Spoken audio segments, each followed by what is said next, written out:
Good afternoon, everybody. Welcome to the Impact Stakeholder Committee meeting. We'll get started with some logistics reminders, and then I will turn it over to Director DeMorris to formally welcome us. We continue to meet virtually, so this webinar is taking place, and you may join by telephone, smartphone, tablet, or computer. American Sign Language interpretation and live closed captioning are available. To enable captions, you may need to select the CC or live transcript icon on your Zoom toolbar. The meeting slides, the recording, and transcript will be posted within about 5 days to the California Health and Human Services Master Plan for Aging webpage. Thank you. And with that, I will pass it over to Susan. Thank you, Maria. Thank you very much. And welcome to everyone. Alonzo, thank you. And Kim, who will be working alongside you, thank you for interpreting today. A very special welcome to the members of the Impact Committee who are joining us today in the middle of your summers. Following a holiday weekend, we appreciate all of you being here and participating today. This is our third meeting of the year. Is that correct already? Third meeting of the year. And we continue our work on the Master Plan for Aging. We'll go ahead and share introductions with anyone who's joining us so that everyone who's following along knows who the official members of the Impact Committee are. And for those who don't know our acronym, it's Implementing the Master Plan for Aging in California Together Stakeholder Committee. So we're joined today by Dr. We'll go backwards once.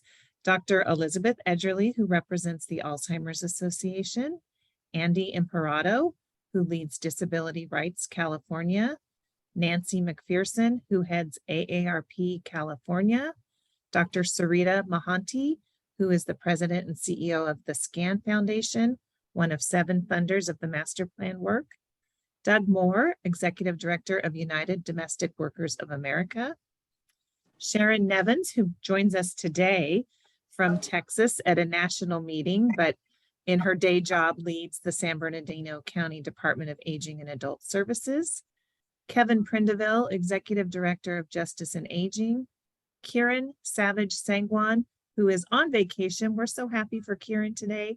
And thank you very much to Monica Lee, who works at CPEN alongside Kiran and is joining us today, and Professor and Dr. Fernando Torres Gil, who directs the UCLA Center for Policy Research on Aging. Thank you to our stakeholder committee members for being here with us today. And now we will move to, let's see, and that's Dr. Leandra Clark in the chat. For those who have followed this work, the Master Plan for Aging is on a calendar year. So in January of this year, we issued our our first year progress report. This is required in statute of the Master Plan to produce a report annually to the legislature every January. We really appreciate that we're able to do this in January of every year because that allows us to include all of the enacted budget changes as well as all of the legislation that passed in the prior year. So we started the year off with our 1-year progress report, and then the Impact Committee elected, and we're so grateful that they did, to produce a response to that 1-year report. And because this is our first year with the Impact Committee, I just want to thank all of you for the time and thoughtfulness you took to produce that critique of our year and to start that communication loop where we provide to the best of our ability our 1-year progress. You share your perspectives and impressions as stakeholders, and then I was invited to respond to the response to the 1-year progress report. And both of those documents will be shared with everybody in the chat. I just wanted to share a couple of impressions that I had. There is a formal letter that was issued that you'll all have access to in our chat. But when I was a stakeholder on the Master Plan for Aging Committee and Stakeholder Committee, and I had the privilege also of serving on the Governor's Alzheimer's Prevention and Preparedness Task Force that was led by Maria Shriver, who is an outstanding communicator and former journalist. Something that I learned from Maria Shriver is she would always use alliteration to help, she'd use, she's always thinking of the headline and the soundbite as a journalist. And so to capture my thoughts briefly and not monopolize this meeting, because you do have the written response letter, I was focused on the letter V. And so I wanted first to just convey to the Impact Committee how much we value the time they took to prepare that thoughtful response, and also how much we value the specificity that was included in that letter. You really gave us a lot to work with, and we value that. We value the time, your commitment to this committee, and the time you took outside of the committee to produce that letter. Also, validation in that letter. What we took away at the agency, the California Health and Human Services Agency, is how much in alignment and how much in sync we are in areas that we share great pride in success, and also areas where we see improvement. So it was very validating that we're on the same path on this journey. And then the next piece of it, I would chalk up to volume, velocity, and vortex. So the volume is something that the sheer volume of initiatives, 132 master plan for aging initiatives, dozens of chaptered legislation, billions of dollars of new investments. It was definitely captured by the Impact Committee, the sheer volume of work and how do we stay on top of the volume. And the velocity is the speed in which it has all occurred. At the time of the first letter, the master plan had only been launched about 15 months prior. So everything has been happening on a very fast track. And we know that with the federal dollars, the ARPA, the CARES Act, the Home and Community-Based Spending Plan, many of them have very short, tight timelines that we're operating in. So we recognize that this is a very, the speed with which all of this has happened is remarkable. And then the vortex would be, we've heard our governor talk about existential threats to our state, but while we've been in this master plan period, now in month 19, 20, we continue to fight the pandemic, racism, gun violence, climate change, wildfires, drought, attacks on reproductive rights, inflation, the economy. So in the context of all of this, as we've been working together, stakeholders and government and other partners, trying to keep attention focused on the issues of older adults and people with disabilities has been a challenge in the context of so many critically important issues. And then the last piece would be vitality and values. So I would invite you to do this letter every year. It was elective. It was, we didn't know that you were going to do it, and we really encourage you to do this every year. It's just such important feedback, but it really keeps the master plan alive and relevant. Because we have a 10-year blueprint for our state, it's very easy for this document to become stale.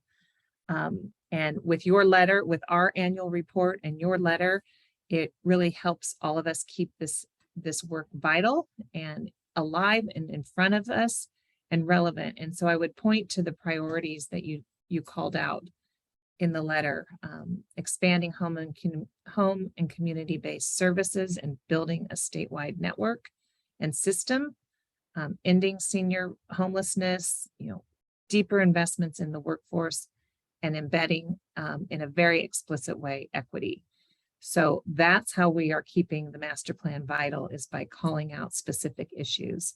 And then last, you prompted me to go back to the very beginnings of the master plan for aging stakeholder work we have long forgotten.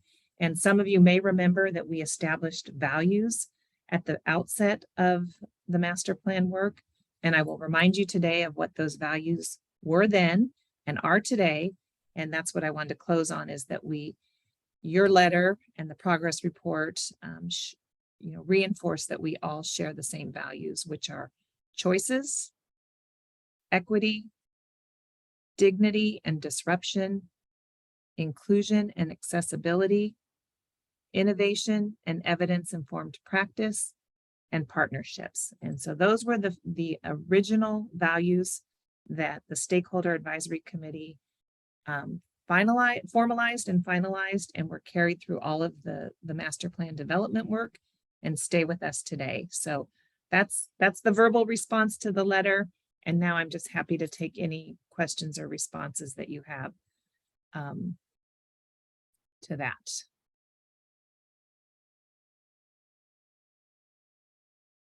Or move to the next agenda item. And it is in the chat. Thank you so much, Amanda. Both documents are in the chat. Nancy, hand raised. Thank you. Susan, thank you so much for reminding us of the values too. It's always a level setting thing to do that. And thank you for articulating our focus on what the big issues are going forward. One other thing I wonder if you could address was really wanting to see the governor's visible leadership as we move forward. And I wonder if you had any comments regarding that.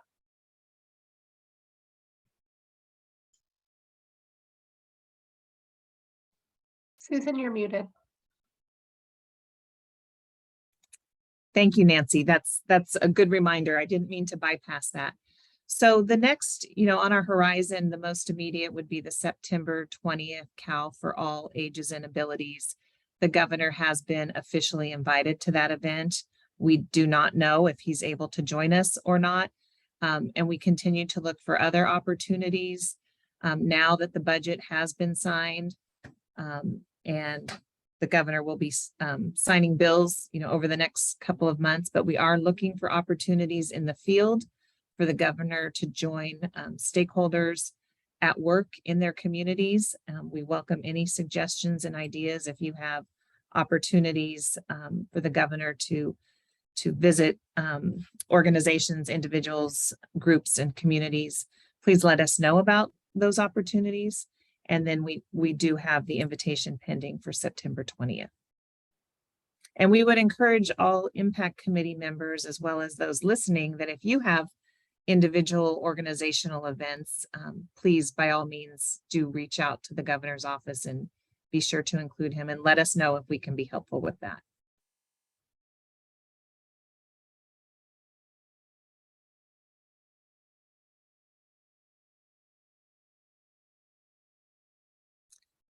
Any other questions or comments?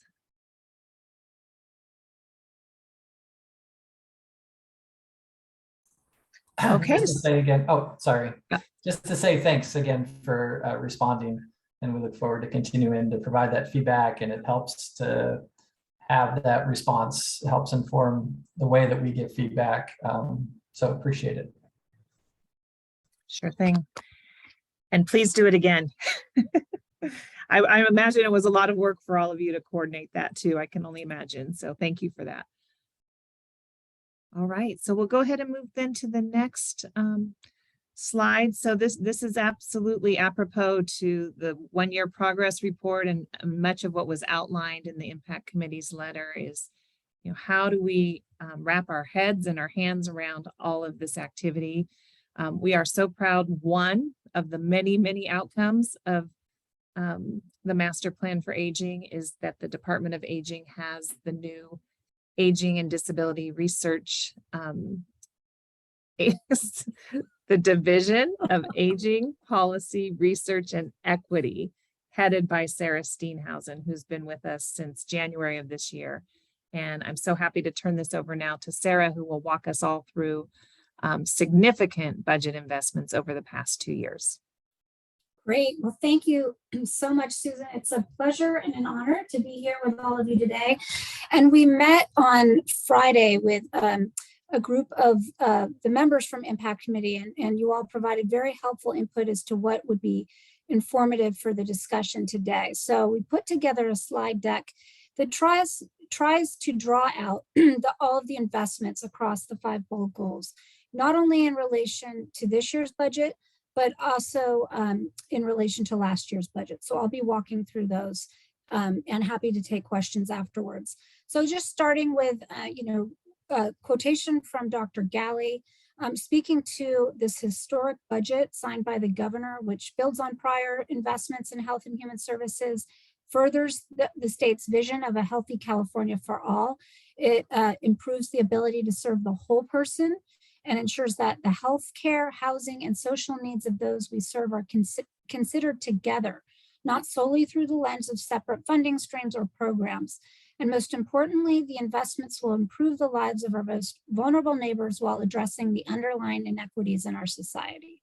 So that quotation from Dr. Galley, I think, really speaks to our vision for the role that these investments may play in ensuring that older adults, people with disabilities, and caregivers can all have the opportunity to age with dignity and independence. So with that setting, I'm just going to quickly walk through how I'm going to provide the overview of all the different areas.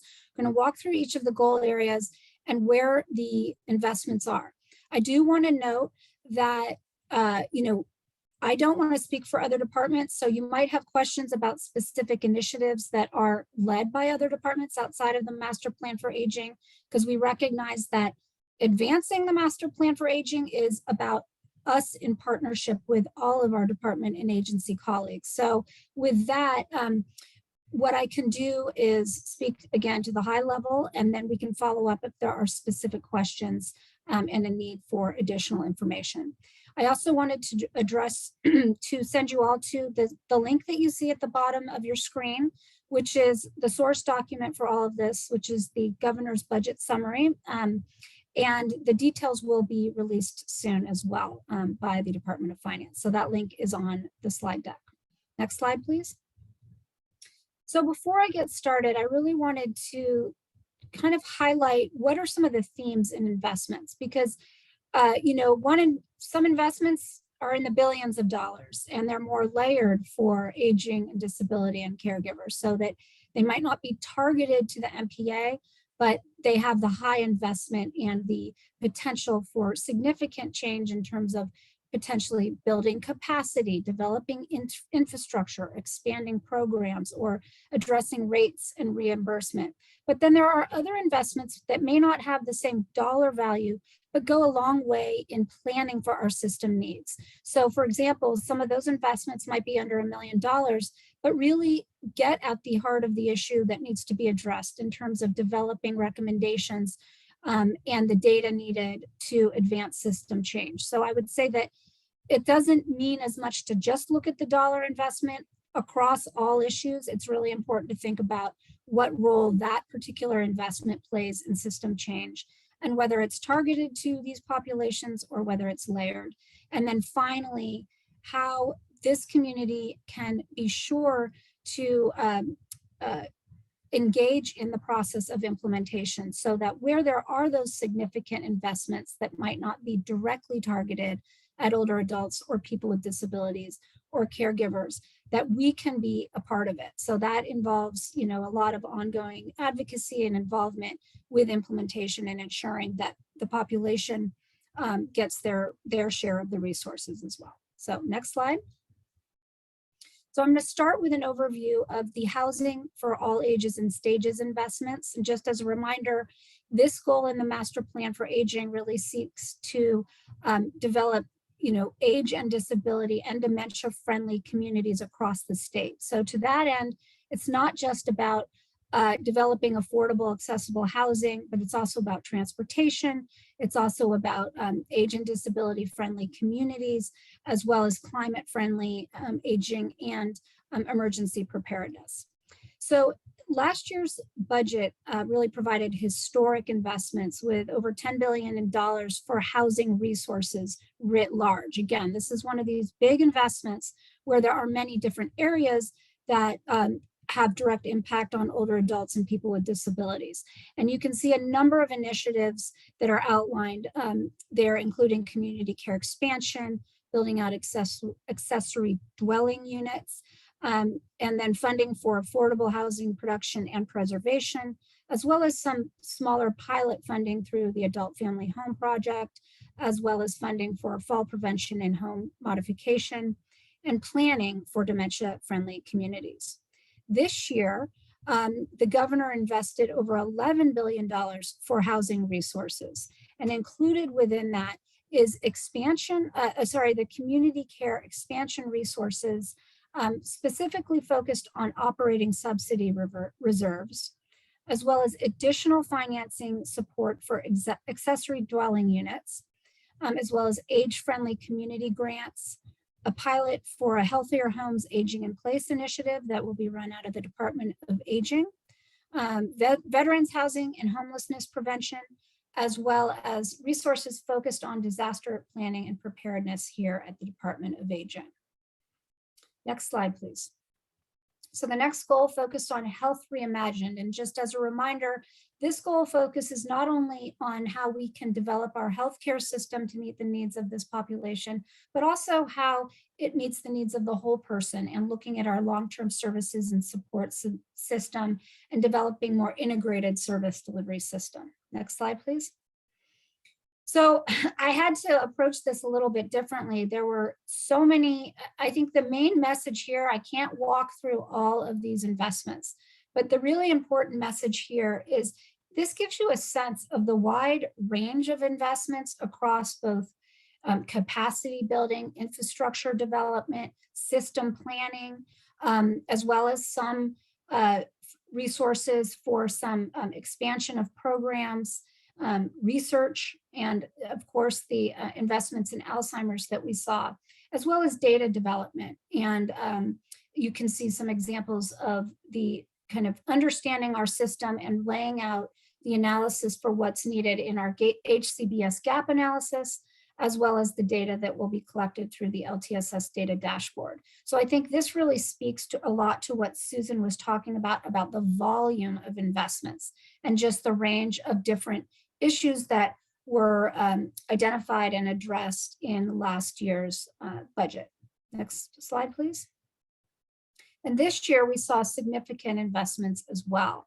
We're really pleased to see, I just want to call out the governor's commitment to the share of cost reform. Now we understand that this will be implemented in 2025, subject to future appropriations, but this is a really significant issue in terms of helping more older adults access Medi-Cal who otherwise have to pay extremely high share of costs, up to $600 just to afford Medi-Cal.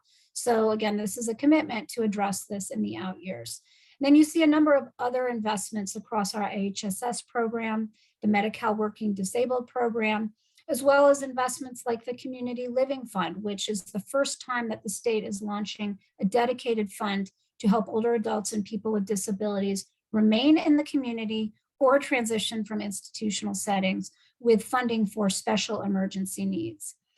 You can also see some resources towards data and planning. The HCBS gap analysis and roadmap, which is a non-Medi-Cal gap analysis, which will supplement what the Department of Healthcare Services is doing with their Medi-Cal HCBS gap analysis. We at CDA are really, really pleased to be working with the Department of Healthcare Services on this initiative and really see a lot of opportunity to build out our infrastructure over the years to come.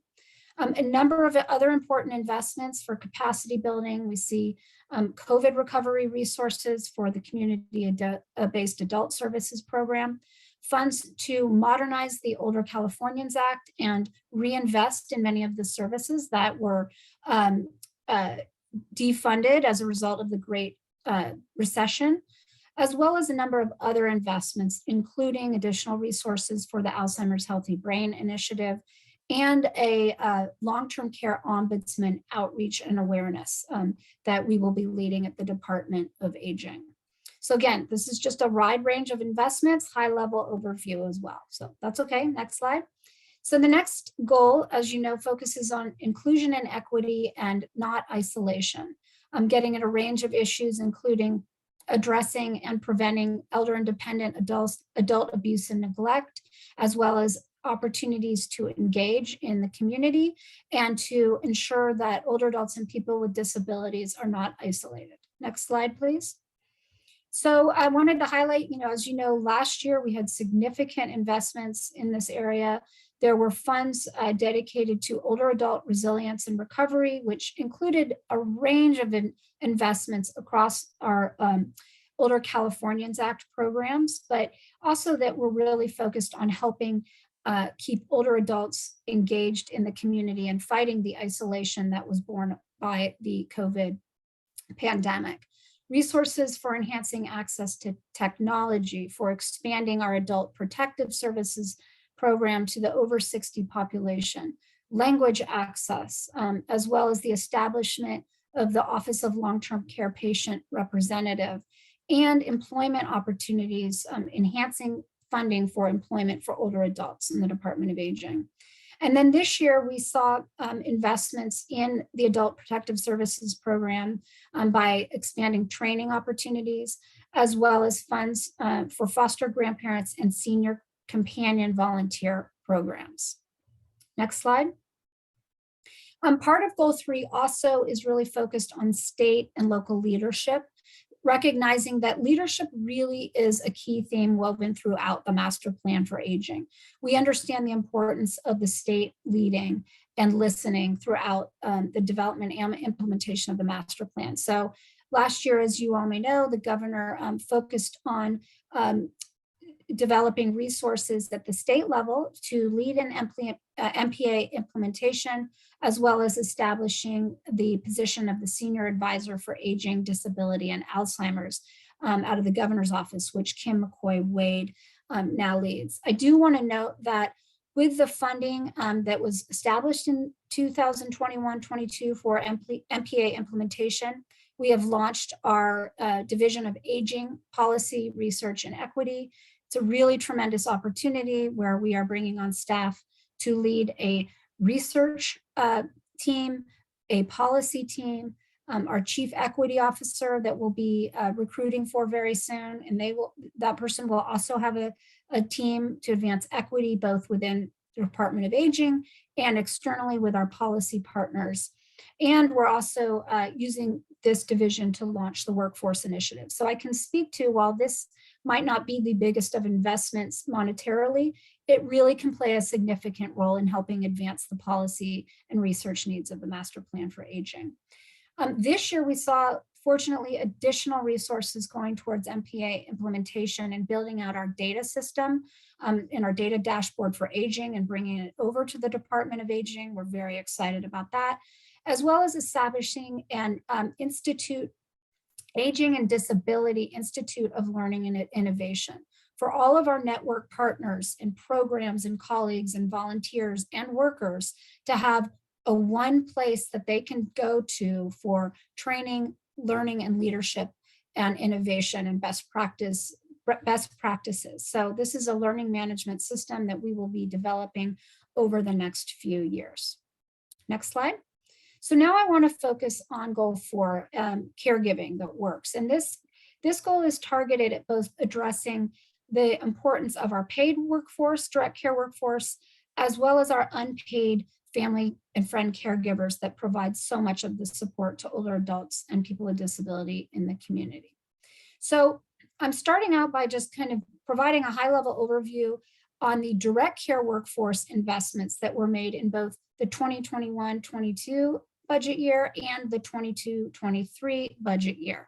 And you can see here in the blue on the left that, primarily speaking, the investments from last year's budget totaling just under $1 billion focused on primarily on training and stipends and incentives to help retain and strengthen the current workforce.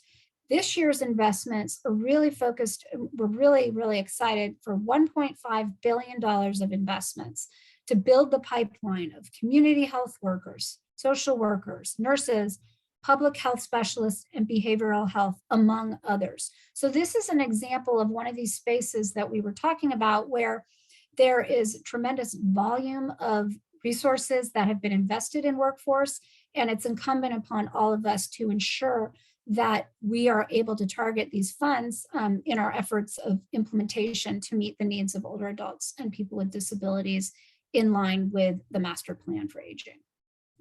So what I want to do right now is just walk through the current healthcare workforce initiatives that are underway. We at the Department of Aging have been working very closely with our agency colleagues on a number of these different initiatives. We are launching the California GROWS program, which is the non-IHSS direct care workforce initiative for $150 million.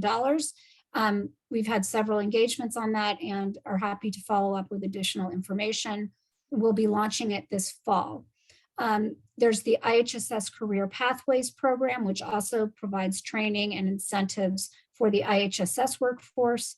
There's opportunities that were included in the budget for geriatric physician training, so to help more physicians gain the competency in geriatric care. There's a certified nurse assistant workforce program that's being launched by the Department of Healthcare Access and Information.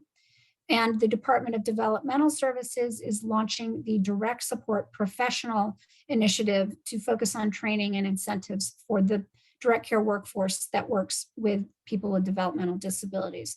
And finally, there are resources from last year's healthcare workforce investments in the home and community-based clinical workforce. So these are the nurses, the LVNs that work in the community with programs such as PACE, such as the community-based adult services and MSSP and others, as well as home health aides. So the Department of Healthcare Access and Information is launching that initiative as well. So with all of this, I think what's really important to know is that we understand it's very hard to track and follow all of these initiatives. And that's why we're so proud to be working so closely with the Health and Human Services Agency, who is convening a work group across agency to really understand where we are in all of these initiatives, where the needs are and what the next steps are so that we can work in partnership and ensure that all needs are being met across the system.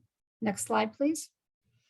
So I want to talk just briefly now about the investments across both the Health and Human Services Agency and the Labor and Workforce Development Agency that were made to build the pipeline. Again, this is kind of focused on building the pipeline of our healthcare workforce, totaling approximately $1.5 billion. So again, I've covered a lot of this, the investments in the community health workers, social work, nursing, behavioral health, public health, but with the Labor and Workforce Development Agency is working close with the Health and Human Services Agency in partner initiatives that help to train to ensure that our workforce is prepared to enter the healthcare professions, developing high road training partnerships, a healthcare workforce advancement fund, English language learners health career focus, as well as the Emergency Medical Service Corps. So all of these initiatives are really helpful, will be really critical, I think, as a whole in meeting the needs of the population, but I think we'll see tremendous opportunities in several areas, particularly with community health workers that can play a critical role in meeting the needs of older adults and people with disabilities in the community. And there's going to be a certification program that the Department of Healthcare Access and Information launches, and there will be opportunity for stakeholder input. So we'll be sure to reach out to all of you as that is underway. Next slide, please. And then finally, I wanted to highlight the investments for family caregivers in both year budgets. Last year, we saw one-time additional funds of $10 million in addition to the base funding that the Caregiver Resource Centers received. Older Americans Act, additional resources for family caregiver program, as well as dementia caregiver training out of the Department of Public Health. This year, we're really excited that the Caregiver Resource Centers, which, as you all know, provide critical services to older adults and people, to family caregivers in the community. We have transitioned the Caregiver Resource Centers over to the Department of Aging from the Department of Healthcare Services, and we're very excited to help expand and build upon the tremendous work that they are leading in this area. It's a wonderful complement to the work that we're doing in our family caregiver program. Next slide, please. And finally, and last but not least, is affording aging. And this goal, as you all know, is addressed at fighting senior poverty and fighting poverty among older adults and people with disabilities, as well as food insecurity and other, income security issues. Next slide. So the investments in last year, we were really pleased to see a number of investments in critical programs like SSI and SSP to restore the program to its 2011 payment levels. And this year, the budget rescinded the remaining recession era cuts in the SSI SSP program. Also significant investments in fighting homelessness, which is also a key aspect of this goal, through investments like Project Home Key, which develops a lot more affordable housing from existing stock, as well as Project Room Key, and the Housing and Homeless Incentive Program that the Medi-Cal Managed Care programs will be overseeing. Home Safe Program investments, Housing and Disability Advocacy Program, as well as investment in fighting hunger through investments in senior nutrition, both in infrastructure and in additional meals. This year, the governor made another significant investment in homelessness initiatives, multi-department homeless initiatives across agencies and departments of $10.2 billion. So that's, again, another opportunity to ensure that older adults and people with disabilities are part of these efforts and resources at the local level. And then we saw additional investment at the Department of Aging in the LTSS financing issue. You may recall that a few years ago, the state budget included funding for the Milliman accounting firm to lead a study on what it could look like what are some of the options for considering an LTSS public benefit. And it laid out a number of different financing considerations. This study will be an addendum to that effort and try to expand the data collected to include a broader population of age groups reflecting people with disabilities who are under the age of 65. So expanding and building off the prior study to really inform our research and data relative to addressing the LTSS financing issue. So that is the basic overview of investments. I'm happy to turn it over to you, Susan, and take any comments or questions. Sarah, thank you for such a thorough overview and the time you took to prepare these slides and to give us the context of last year too, as this year's investments build off of last year's. Dr. Torres-Gill was the first to raise his hand. I want to be sure we hear from him. Well, first, actually, when you started with this, I was going to ask questions on all these little blocks of information. Then I realized that won't work because first, I just really appreciate how you brought it all together, Sarah, in a way that we can get a full picture of just all the amazing things that are in the budget. So my question is, I assume we'll be getting copies of your presentation. And then if for specific questions we might have, who do we follow up with? Do we go to you? Because I have a number of questions, clarifications, interests, but there's no time for all the details. Absolutely. A few things to that, Fernando. And that was one of the challenges with this presentation, was exactly as you said, is keeping it high level. Believe me, first thing I want to do is start going into the weeds. And so I knew I can't do that today, but we are going to be putting together an in-depth fact sheet that outlines the different investments across the MPA. So we will have that out to you. So it will provide more of that detail that you're looking for. Of course, we're going to work on it with our fellow agency and department colleagues. And then second, if you do have specific questions, by all means, just send them to me and then I will farm them out to department colleagues to address any questions you have.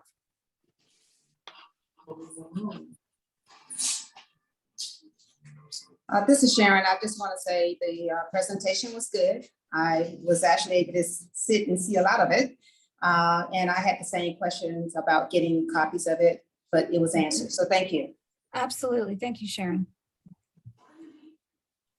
We'll hear from Elizabeth, Sarita, and then Kevin, and then Nancy. Thank you. That was outstanding, Sarah. I was so excited, and as you went on, I just so impressed by how many different ways the state of California, the CDA, and the governor are stepping up. I appreciated your comments about making sure that aging factors into it, because we did talk about that with regards to investment in workforce. I want to specifically shout out how excited I am for the Alzheimer's specific proposals. The Healthy Brain Initiative is fantastic. Dementia Care Aware, community health workers, it's sprinkled all over. So truly appreciative of all the leadership that's being focused on this, and thank you for making it as easy to digest as possible, which is quite the feat. So thank you for that. Thank you, Elizabeth. I think we had Sarita, then Kevin, then Nancy. Hi, I'm just going to echo the same comments, the fantastic, I think, high-level overview, Sarah, that you did. I think we all, will be reaching out with some specific questions, because I think we'll have a number of them, but very important. One question I would ask is around the coordination of the work of the California Department of Aging with the investments that were made for the Office of Medicare Innovation Integration, and obviously the work with DHCS. Can you speak a little bit about the, maybe it's still at a high level, maybe, or can you give examples of where the intersections are with these different departments or areas? Absolutely. Well, and I believe that we have Anastasia Dodson on with us, which is fantastic, who oversees the Office of Medicare Innovation and Integration. But it's a really important point, Sarita, because one thing that has been super helpful for me as I started here at the department is we have regular meetings with cross-department colleagues on home and community-based service issues. So we're frequently updating each other and figuring out how we might partner on different initiatives. I'm speaking with, and then separately, we make sure to touch base regularly with, as an example, Office of Medicare Innovation and Integration, developing an amazing data set and information that will really inform efforts and population needs and gaps as we advance the MPA. So we are working with them as an example to figure out how to bring over some of the data that they have developed into our data dashboard for aging. And, the goal of the Office of Medicare Innovation and Integration was really something that came out of the LTSS subcommittee. So we're super proud of the establishment of this office in its efforts to advance more coordinated, person-centered service delivery for people who are dual eligible, but also for the important population of people who aren't yet eligible for Medi-Cal, but are in Medicare and might somehow be falling through the cracks in the system. So it is, I think we can always do a better job in general of working across departments. And it's something that we're super committed to here at CDA, because the MPA will not be successful if we don't do that. And I think that there's always more that can be done. And that's why we always appreciate hearing from all of you as to specific areas that we might want to look into. Yeah, I think it would be great to continue to highlight those examples of where that coordination is happening and existing. Yep. And you gave a nice overview, like the example, like the Healthier Homes Aging in Place nursing home program. Is that something that's being worked on as an example with OMII or? Yeah, so that's a really good example of initiative that was included in the governor's budget that the Department of Aging will be leading. And we have just started talking internally about, what the vision is for that, how to embark on it, and intend fully to engage our partners at DHCS that while they won't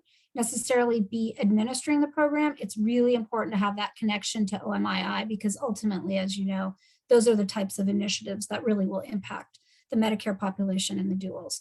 Another example I would say of very important cross-department partnership is working with the Department of Healthcare Services on our HCBS gap analysis and roadmap. Also on the LTSS data dashboard that they're building that we will want to incorporate into the MPA dashboard. So this is just the beginning, and I feel like we need to do more of it and to do it even better. So really appreciate your calling attention to that. So. Thank you. Thank you. Thanks, Sarah. As others have said, it's a great presentation. You captured a lot of information. I'm going to make a comment that is in no way a critique of your presentation, but I think to borrow one of the V's that Susan talked about, the volume, you really captured that there's a tremendous volume of specific activities. But if you could bring up again the slide on goal 1 on housing. Absolutely, Nancy. Let's see if we can pull that up. And that in the impact committee's report on the master plan, that was one of the areas that we were calling for a potential area of focus, really solving the problem of elder homelessness. And you can see here a tremendous amount of investments. But if you look at the amount of those investments, you're looking at, I was trying to do the math before, but I didn't quite get it all figured out, but like 1.2 billion, 1.3 billion maybe of total investments of 22.2 or 21.2 billion total investments, and then you were able to qualify how about 1 point something of those investments are really specific to older adults. And I think it's an example of, we're in an environment where there has been very positive revenue for the state, and the state has created many initiatives that help advance the master plan for aging. And when you add up all the dollars and cents, it's still not quite at the scale that we need to really produce the bold, systemic, system level change that we're seeking and that was outlined in the ambition of the goals of the master plan. So, that's a place where, while there's many programs here that I hesitate to call small, $805 million, but in the scope of California's budget, in the scope of the aging population and the disability community, and the scope of the ambition we have for a California for all, we're going to need to see bigger investments. And that might mean bigger investments in a few areas instead of smaller investments across all. But in any case, we need to increase not just the volume, not just the amount of places where there's an investment, but the volume in terms of the size of investment in solving these problems and preparing for our future. So again, I know that these are decisions that are not made by Sarah and Susan, but this is feedback for the administration, for the legislature, about really starting to match the dollars with the ambition of the goals that we've set and the values that we've outlined for the master plan.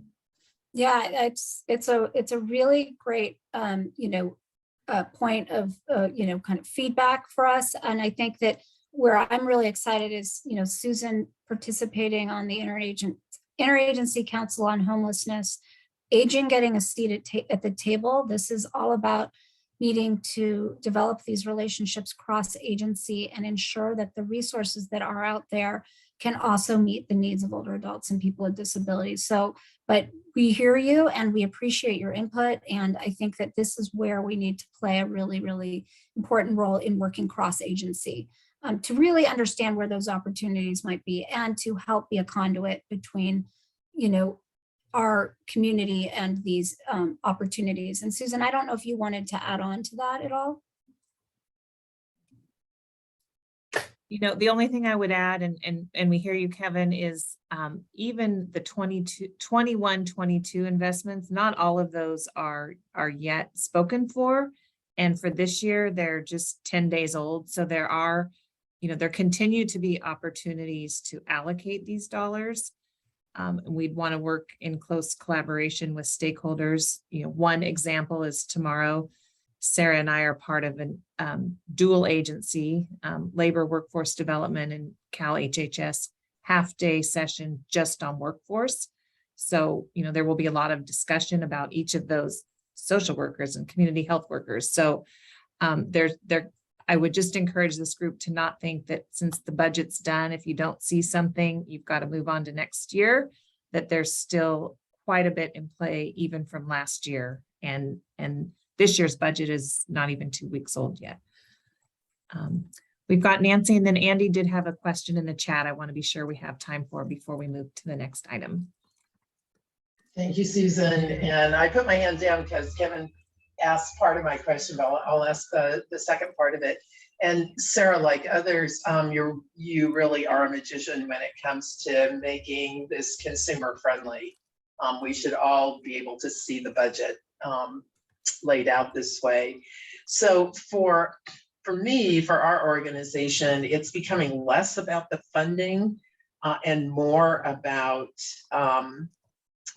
removing barriers at local jurisdictions to building and to standing up housing, and also just making it possible for development to occur more quickly. Because what we're hearing from planners and builders is that there are so many barriers in their way, and certainly the resistance of local communities to building housing that needs to really be part of the conversation, because it can't just be about funding anymore. It has to be about how are we dealing with particularly local politics that is impeding progress in these areas.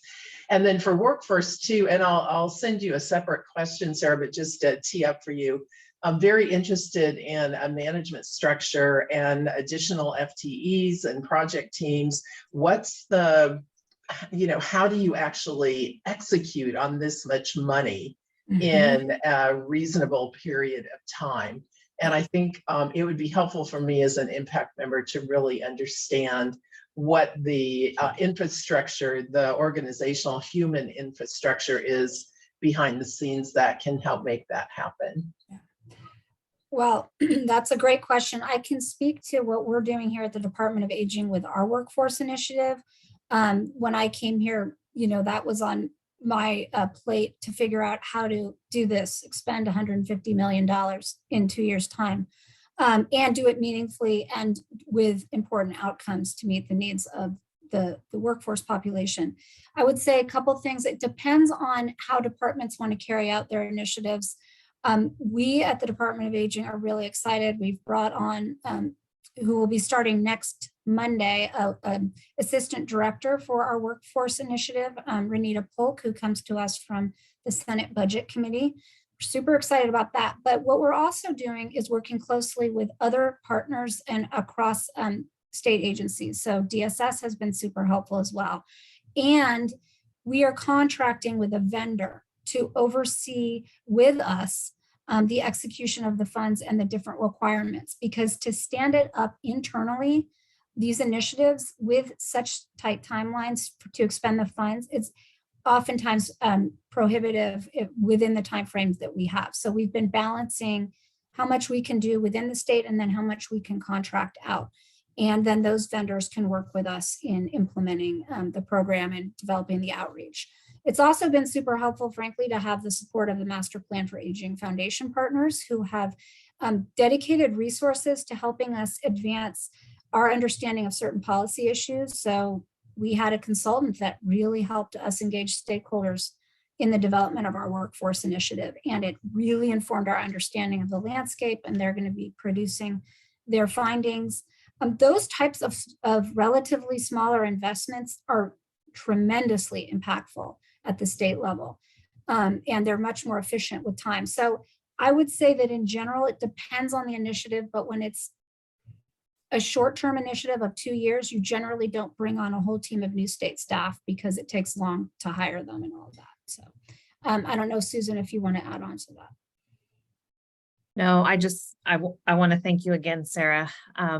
And please do follow up with Sarah if you have specific questions on any particular item or you want more detail.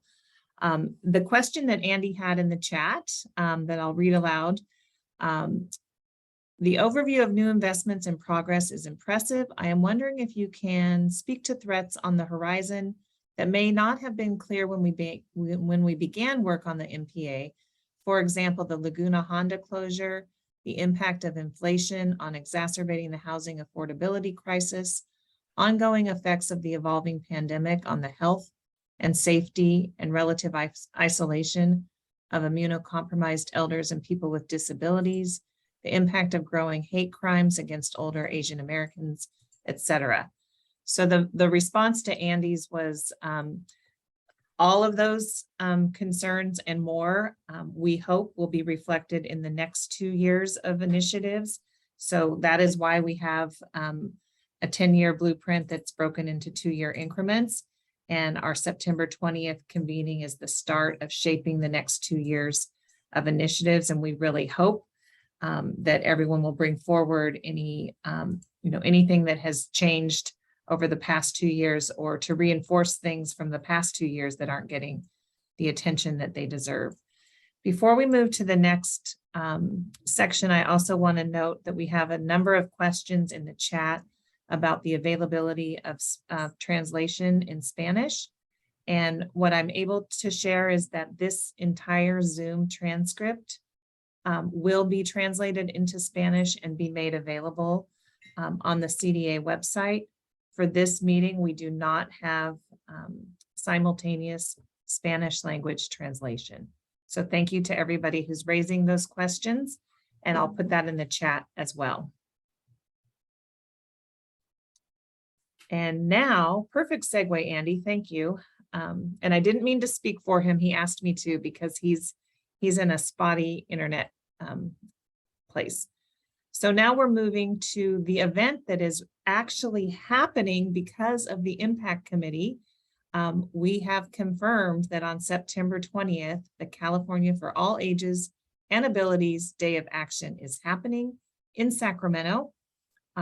It's confirmed and registration is opening as early as this week and definitely next week. So we're excited to share with you the planning that's happened since we last met with you, because it's the idea emanated from the Impact Committee, and you play a central role as leaders of the Impact Committee.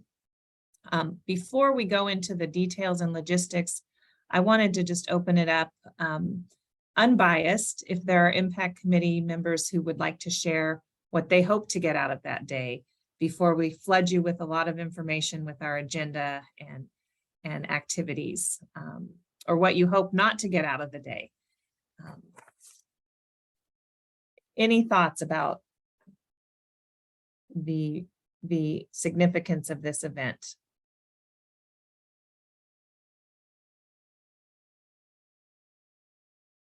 And if you want to learn more, oh, go ahead, Kevin. See you.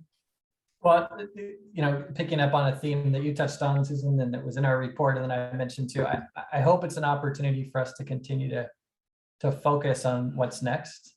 I hope that it's not kind of restarting from scratch, kind of opening everything up all over again of all the potential things that we could be working on, but rather a chance for us to reflect on what we've accomplished and then see where we can focus as we move forward.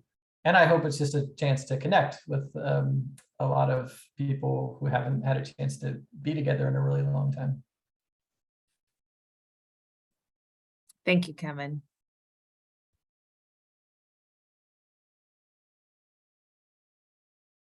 And it's okay if we don't have other thoughts. And I just want to be absolutely certain that I thank the SCAN Foundation and all of the other funders who have banded together, all 7 philanthropies that support the master plan, who are making this possible for all of us and allowing us to do some really exciting and we hope interesting things by bringing in, a keynote speaker and some other things you'll hear about as we walk through the agenda. So I believe, Amanda, are you going to walk us through the agenda? I can, sure. Was that the next step here? It is the next step. Okay, next great. Slide, we have, great. Welcome, Amanda Lawrence. Hi. Hello, everyone. So we have a high-level agenda put together that we're ready to share with you today. We're still sending out invitations for specific speakers and guests, but we wanted to share with you the general direction of where we're going.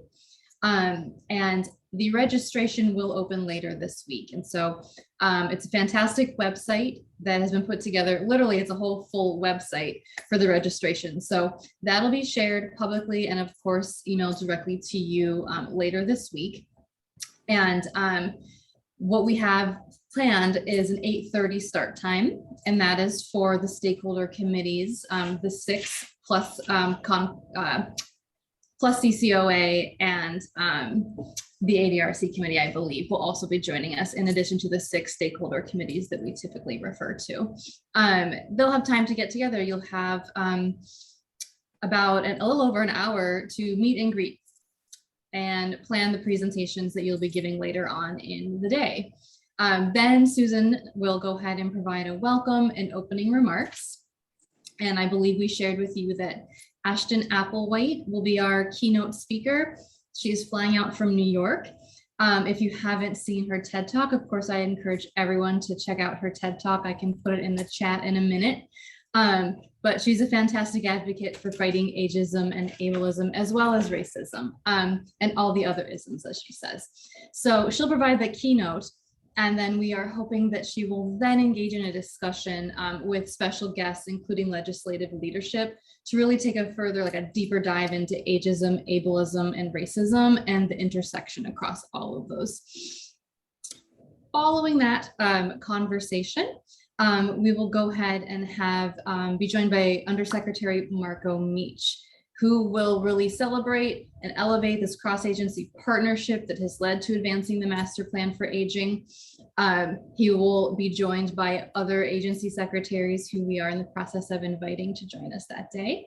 So it'll be great. We'll hear from different agency secretaries on their priorities and how they want to further collaborate over the next several years as we move forward with the MPA. Then we are going to have, and trust me, there's breaks in between here. I didn't include those in the slides. So we have breaks and we have lunch. But for as far as the program goes, we'll then next hear from the stakeholder and the committees and their platforms. So the every committee, as Impact has requested, will be completing a template that highlights their top 2 to 3 priorities that they want to see advanced in the master plan over the next 2 years.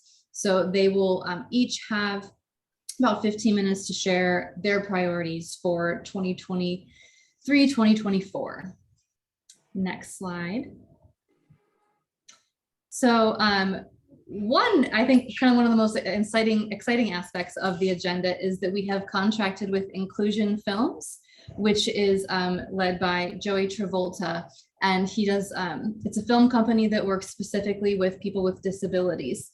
And so they are creating a film for us that will highlight the lives of 4 individuals and to share the story really about why the MPA is so important and what it can mean for older adults, people with disabilities, their caregivers, and their families.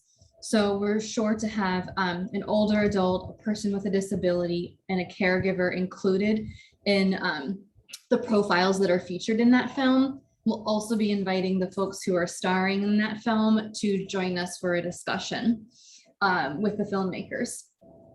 Okay, and then we'll, that's a fantastic resource that we'll be able to keep and continue to share over time and cut up into little clips and use that to sort of be part of our MPA engagement and outreach toolkit. Then we will have Kim McCoy-Wade join us. And she will have a conversation with state leaders about addressing access and affordability as we age.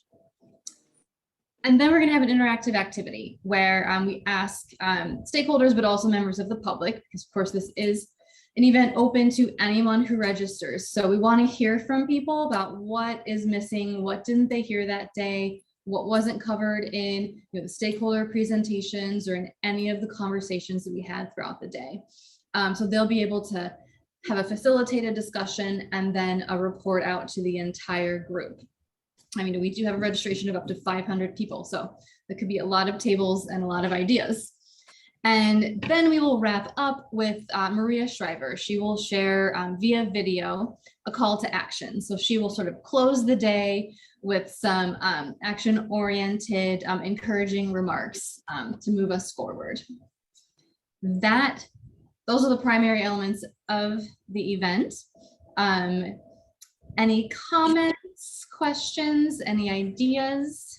We're still inviting folks. We're definitely sure to reach out to legislators who have been involved and legislators who could become newly involved in the master plan. Nancy.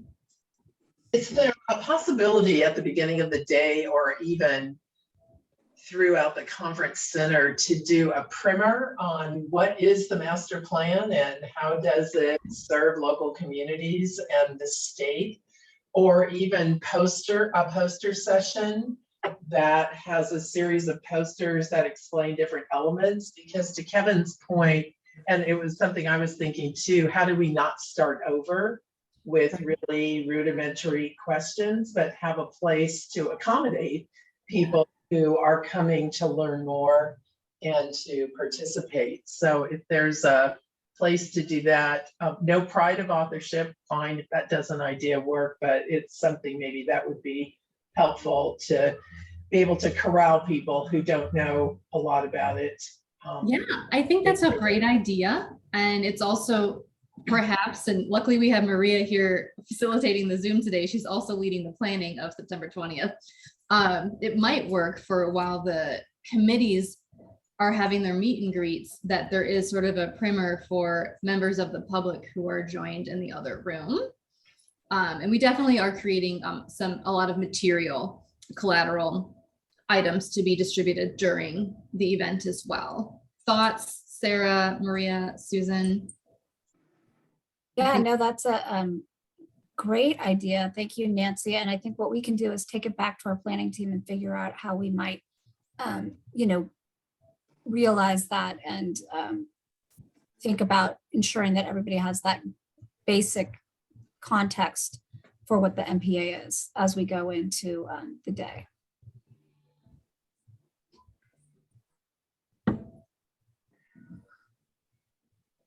And Amanda, I just want to flag there's a question in the chat from Andy, and I know Andy is having some spotty reception. So the question is, will there be opportunities for remote participation? Do you want to take a stab at that one? Well, you'll have to correct me if I'm wrong, Maria. I believe that we are offering some live streaming. We cannot live stream the keynote due to contractual reasons, but we are, Maria, am I correct, planning to do some live stream? We are looking into it, Andy. Yes, that is our That's hope. our hope. It's our hope. Sarita. Yeah, this is great. Thank you for this update. I was also wondering, when you're talking about what is missing, what didn't we hear? And I know there'll be report outs. Will there be, I imagine there'll be also a summary of kind of the day. I know there's the call to action that Maria is going to do at the end, but also hopefully a synthesis of all the things that have come to maybe heightened attention, or what the committees have put together as their, you'll have the rankings and what are some of the next steps would be, I think, really important. Just even thinking about what are some of the deliverables that you hope to achieve, have availed after this event. I know there's been discussion about certain writing things up and things of that nature. So it'd be great to kind of understand what the output of this meeting will look like. Yeah, for sure. And we will take the time to sort of train each of our tabletop discussion facilitators. And then we look forward to actually working with this committee on what is the process moving forward with the recommendations we hear at the event from the stakeholders, but also from the public, and how we advance those to the administration, as we did when we did the first 2 years of initiatives. And yes, there will be a record, Sarita. So a summation. Yep. Thank you. Fernando? Oh, yes, thank you. Again, as everyone mentioned, this is really a good agenda. A few things I just wanted to reinforce. First, we don't want to reinvent the wheel, but I think, as Nancy mentioned earlier, for the uninitiated, a way for them to be reminded what we attempted to do, the goals, the details, the budget, some way so that the larger public will know what we on the Impact Committee know. But my other question is this: it will have been 3 years since we have all been together in person.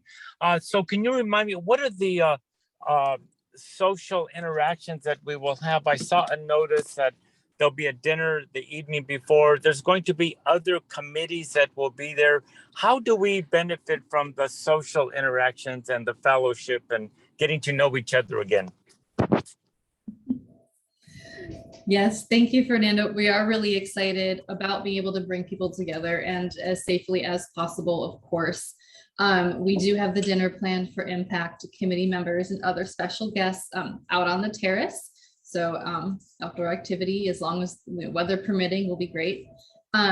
We really hope that this is not just an opportunity for each committee to see each other again, but all of the committees come to actually talk about aligning the work that each of those bodies is doing and trying to, and really seeing the overlaps and the connections between each of those. I think that can strengthen the strategies and initiatives moving forward. Susan, Sarah? I was just going to clarify too, that that's a great point about the committees working together, and that the dinner is Impact Committee with select, other state leaders and foundation partners, but we are not, it's going to be a smaller dinner. So Impact will be invited, but not every single stakeholder committee will be there. Mm-hmm. Just to clarify that. But the next day is a great opportunity, as Amanda said, to align, we wanted to keep everybody in the room together so that there's not a lot of breakouts. We figure that the policy work and the in-depth discussions on the policy issues have been happening all year long with all of our stakeholder committees. This is the time to hear from everybody together about the highest priorities that will help inform our thinking as we develop the next iteration of the master plan.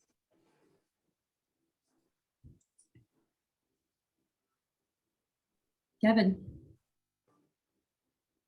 Yeah, with that in mind, I'm trying to think of how, and I think the agenda does this, but just getting those topics on the table early in the day.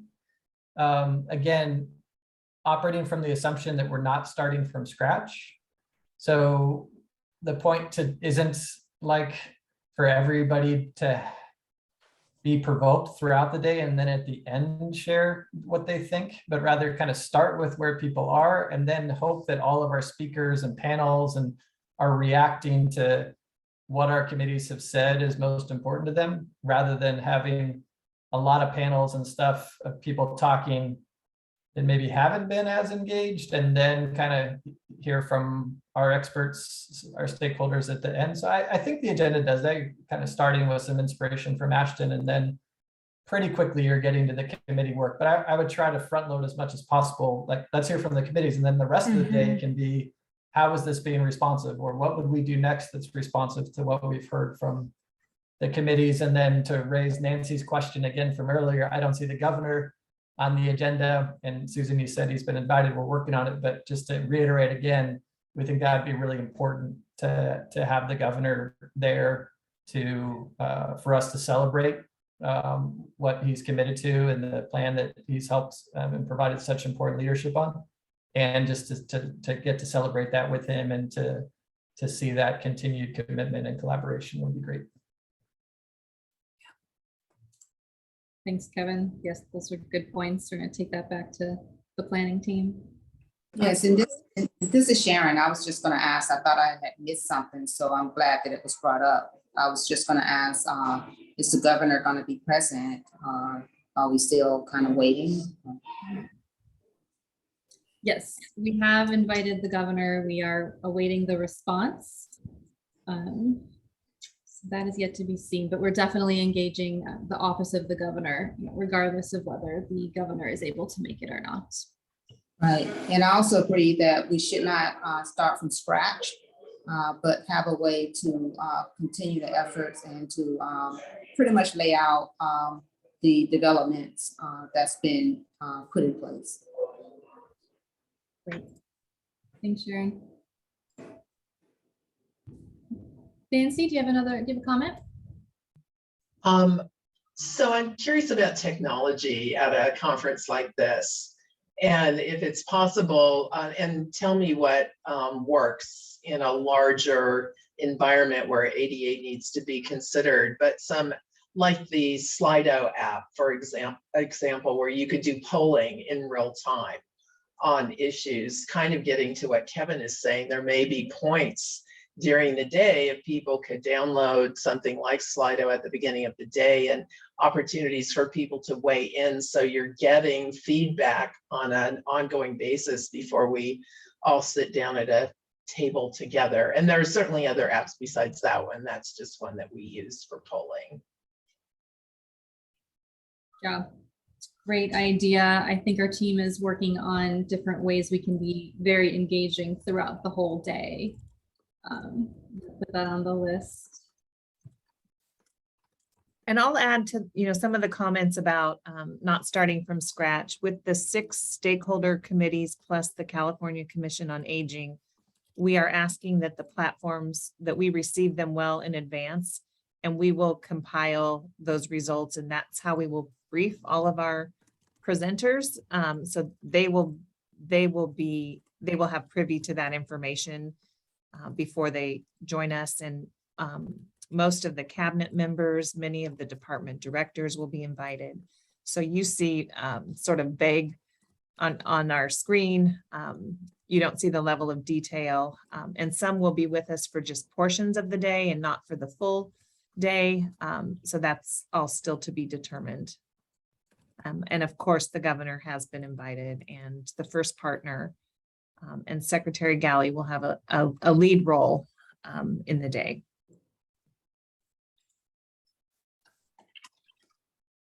So I think the only other question that I have is that, is there anything else that we can do to support the event and its success at this time? What a nice offer. So thank you, Sharon. We will look for ways also to lift all of you up. So you might be asked to play roles at different junctures in the day as we get into the finer detail about moderators and facilitation and who introduces speakers and things like that. As we get more of a final agenda, we'll be sharing it with you as well as speakers confirm. And then of course, we'll be sharing with you those platforms. When they all come into us, we'll compile them in one document that you'll get to see in advance, well before all of the meeting participants. And the other thing I wanted to bring up, just for some feedback, I have seen Ashton present, and very good presenter, and very audience have a really good response to her. It's very good. Great. Thank you. That's great feedback. And thank you to Amanda and Sarah. They've been working very hard on this, along with many other people, our communications team. And it's really shaping up. And Maria, who's on with us today. Mm-hmm. Anything else on September 20th? Were there any other slides? No, that's all for the day of action. We can move on to engaging new audiences. I wanted to touch on today, just share a little bit with everybody about the efforts that we're making to really broaden our outreach and engagement, to sort of grow our tent of the master plan for aging. We had really extensive stakeholder engagement through the development. We've really tried to maintain that and deepen that over the first 1.5 years of implementation, but there's always room for growth. So I'm just gonna go over some high level efforts that we're taking. So, we have hired RSE communications firm to really help us grow our outreach and communications to folks. So they have recently completed their communications plan, and it contains toolkits and collateral materials, which I think are very important. We just have not had the capacity to even put together MPA one-pagers or get to know goal 1 or get to know goal 2, just simple little documents that really have, outline what the MPA actually is and who it's for and why we did it. So we are working with them on creating collateral materials. They're actually developing 3 toolkits. They're developing one for outreach. It's kind of like a standard outreach regarding what is the MPA. It'll include social media assets, e-newsletter content. It's a way for our partners to help help CDA and the administration promote the master plan for aging. So it'll give them outreach ideas, a poster, items like that. They're also creating a media toolkit, which is specific for how you would write press releases, has drop-in sample articles. It'll have like an about the MPA one pager. And then there's also a legislative toolkit that is specific to alerts, how what the MPA means in your district or in your region. So these are for actual legislators. And I think we talked with Impact previously about making sure that we have this MPA toolkit for legislators that's not just for folks who are already engaged with the MPA, but how do we actually onboard new legislators or legislators who haven't been engaged thus far. But anyway, so the communications firm, they've been working on these 3 toolkits. They've actually landed a couple interviews that Susan did, I think, over the past week or 2. So she's had some TV time. And then they also helped us develop the Aging in California insert, those 8 pages of resources that were released last, I think it was last week, could have been 2 weeks ago. And they've also been really engaged with the vaccine outreach, and Connie's on the line too, so she can talk a bit more about the vaccine outreach in a moment. So as far as, it's hard to bucket this agenda item because RSE is involved, sort of threaded throughout a lot of these items, as well as providing tangible products. So they are working with us on outreach to legislators, and we'll be supporting our effort to have community roundtables with the chairs or members of the API, Black, Latino, LGBTQ, women, and Jewish caucuses. We thought this is a great way to really advance equity in the master plan and engage new voices, is to put the master plan for aging on the radar of these specific caucuses. We'll also be working with the Emerging Seniors Issue Caucus. And recently we did do an LGBTQ webinar that we co-hosted with Senator Laird in partnership with SAGE. We hope to do more and more of those webinars. And as I said, onboarding of the new legislators, including the new speaker. And then we also have that letters to the editor campaign that Impact is leading, and we're quite grateful for that. I wanted to share a little bit about the 8-page insert, and Connie might have more to say, but since we released the 8-page insert, which is a sort of one-stop resource guide, our website use has been up 92%. I think this was in the first week or few days after the insert went out. And then, so we had 1.3 million impressions from San Francisco Gate, 16,000 new visits, and 1,300 visits daily. Connie, can you remind me when the numbers came from? Because I'm sure we've actually had more visits, since I got this report. Yeah, those numbers were actually reflective of the last 2 weeks since the insert went out. And it's also part of a multi-channel campaign we've been running with the same information. So the insert, I've placed the link in the chat if you want to see the actual PDF version of the physical insert. So there were 1.3 million copies that were distributed throughout 35 newspapers statewide. That's the phase 1 portion of the distribution. We're working on phase 2 distribution into some other markets that we weren't able to initially get into, and talking to those papers to see if there's a way we could fold down the insert, because the insert's a little bit of a larger size. But when we say it's multi-channel, because all of the information that's in this tabloid is also being recycled in different forms of content. So you'll see there's the actual PDF version of what the insert looks like when it was mailed as a physical insert. I'll also include a link where it also lives as an online microsite as well. So the content also is available online. And we're also working with various ethnic media outlets to take the information to see if they can put it in a form that resonates with their communities and how their media platform operates. So these statistics that you see up here was based on the last 2 weeks. So you can definitely see that there's definitely an appetite for this information that the public's looking for. So we're going to be working with a lot of our media outlets and also partners on further refining the information as well. Mm-hmm. Thank you. Yeah, it's information like this and the video we're making for the master plan and Ashton's speech where we have lots of opportunities to take snippets and can live on in different media formats and continue to promote the MPA in a really engaging, modern way. That's an overview of the new audiences. RSC, I should mention, is also going to be working on, once we develop these materials, we'll work on language translation into various languages as well. CDA has a limited capacity right now, but what the collateral material they will create will be translated into multiple languages. Any questions? I'm gonna go back to the slide before just so people can see the one before. What our approach really is here, sort of a broad approach through the communications firm and then specifically targeting legislators. And we will be pitching media, we'll be pitching stories and planning these roundtables really based on the regions where the caucuses choose to host their events.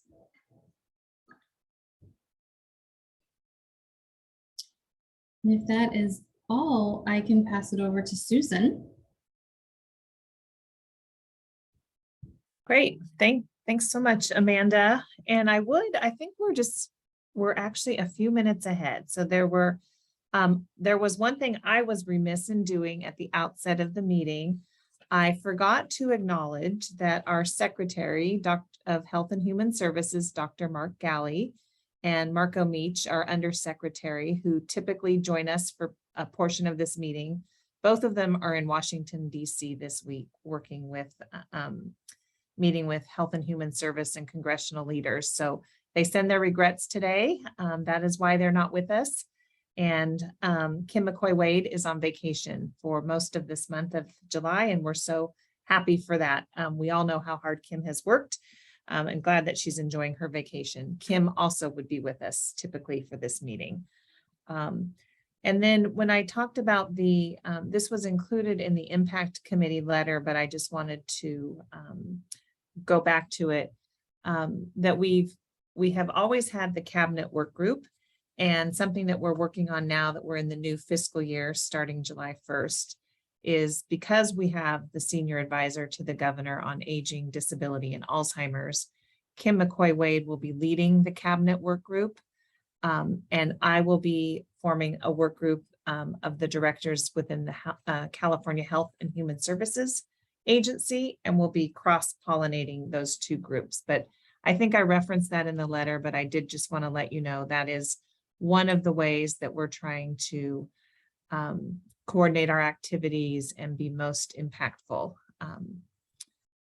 And I think that's all that I wanted to add. I did want to hear if any of the Impact Committee members would like to share with us what's happening with the letter to the editor campaign. If anybody wants to give an update, we'd love to hear more about that.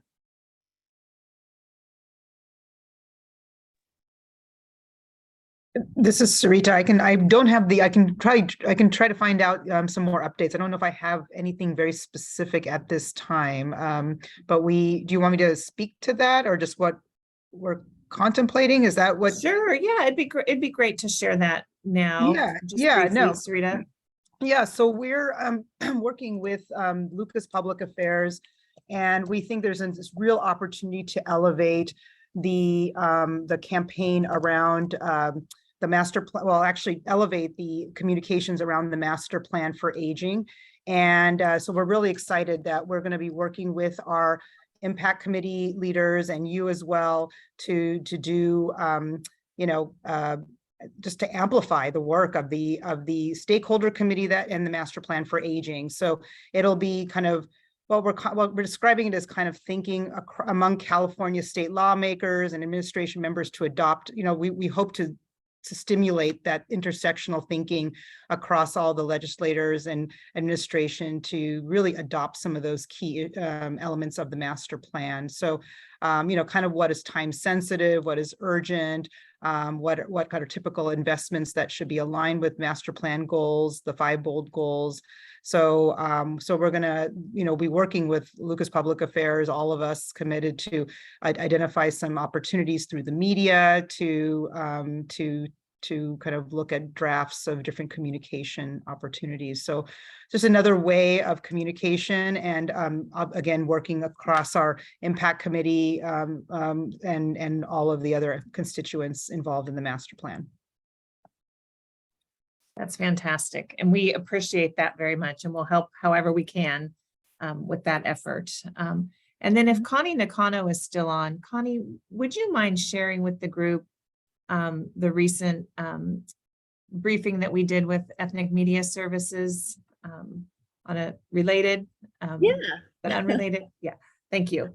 Yeah, definitely. This kind of expands on, reaching, extending our audience that Amanda was touching on. So there was several ethnic briefings we've actually done throughout this year. The last one was done on the 29th, so a couple weeks ago. This ethnic media briefing was in partnership with Ethnic Media Services. So we had a panel of speakers that discussed challenges of getting older adults fully boosted, the efficacy of the boosters against the variants for older adults, and also where access issues may persist for the isolated populations, and also the need for sustaining public education campaigns to combat the complacency of the disinformation as well. So we worked really closely with Ethnic Media Services, and the briefing was hosted in English, and also Spanish and Chinese audio was also available for that briefing. The attendance, we had about 41 media outlets attend. It was a virtual media briefing we had. So they represented Arab, Chinese, Indian, Korean, Latino, Native American, Filipino, Vietnamese, Pacific Islander, Russian, and Turkish. So just an example of some of the collaborations that we're doing, or the partnerships that we're doing to extend our audience. And this kind of helps answer, I think there was a question in the chat about consumer-facing information, if it's available in other languages. We are working with our partners like Ethnic Media Services to make sure the information that is outward facing is being disseminated through those different groups and the platforms that resonate with their audience. So for example, like the insert, there may not be a direct translation in 30 different languages of the actual printed insert, but the information that is in that insert is being disseminated to all those different channels in those different languages and being transformed into a however it resonates with their audience, whether it's like TV or radio or broadcasts or whatnot. So we're still exploring those opportunities that may be available. Thank you, Connie. It's been great to meet some of the really small outlets around the state. And there's just such a hunger for this information for the older adult and population with disabilities that really comes through from their reporters when we've done these. So we've got about 27 minutes remaining. We wanted to open up to any members of the Impact Committee if you have any closing thoughts or reflections on today's meeting or topics that we didn't address in our agenda. And then of course we want to leave time for public comment. So are there any closing thoughts from members of the Impact Committee?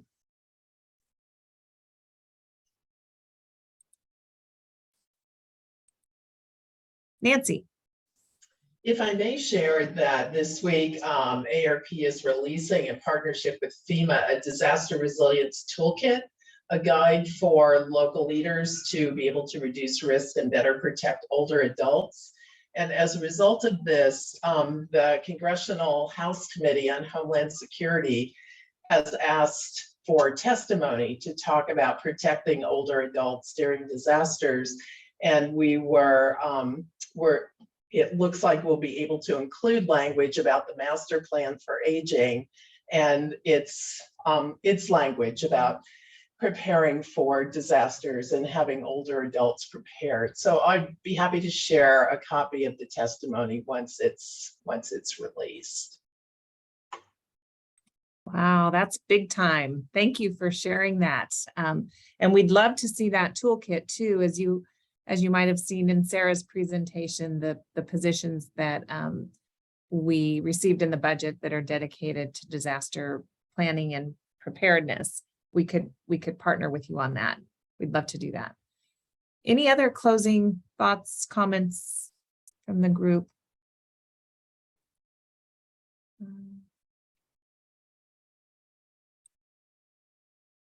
I am not seeing any hands raised. Great. Want to check and double check again.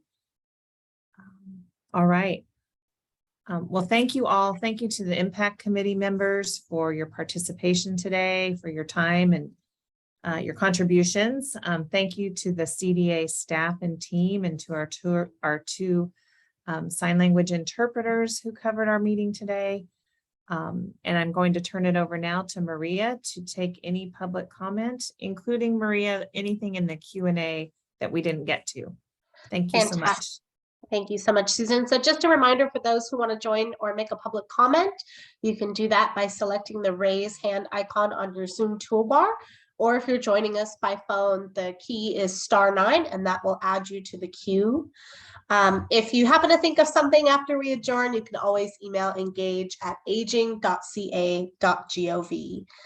So just looking at the chat, I know, Susan, you elevated this earlier in the webinar. I'm seeing some requests for Spanish and live Spanish interpretation. Just want to reiterate that we don't have that available for this meeting, but if you email engage@aging.ca.gov, we can generate a Spanish transcript for you. And we'll certainly, I haven't seen this request come up before, but we will certainly take it back and see what we can do on that front. Not seeing any additional questions in the Q&A that haven't been addressed, but I do see a hand from Priscilla. So Priscilla, we've opened your line. Go ahead and jump in whenever you're ready. You may need to unmute.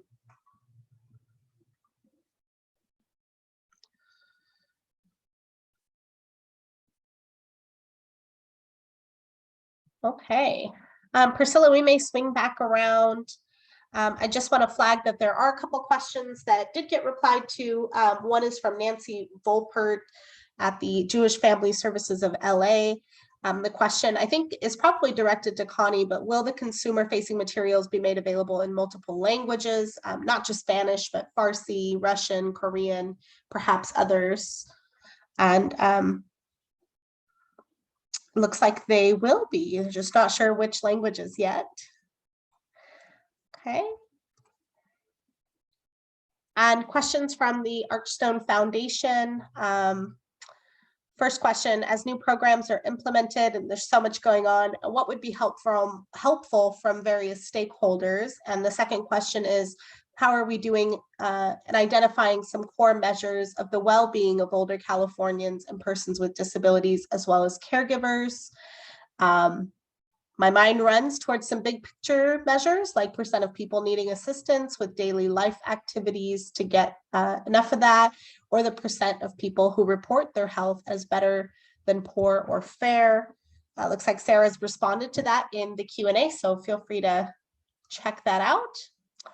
And with that, I'm not seeing anything else, but Sarah, you just had your hand raised and you put it down. So I don't know if you want to jump in. No, I was just going to say, it's a great question. And it's exactly what the California Aging and Disability Research Partnership, which was launched a few months ago, it's what they're trying to hone in on to in their efforts to, address the data and research needs with an equity focus, and looking at what are the most critical measures that we need to be able to track how older adults and people with disabilities are faring, and how we can measure improvements in the system, and what are those particular indices, whether using tools like CHIS, the California Health Interview Survey, or others. So we have a meeting this Friday, July 15th.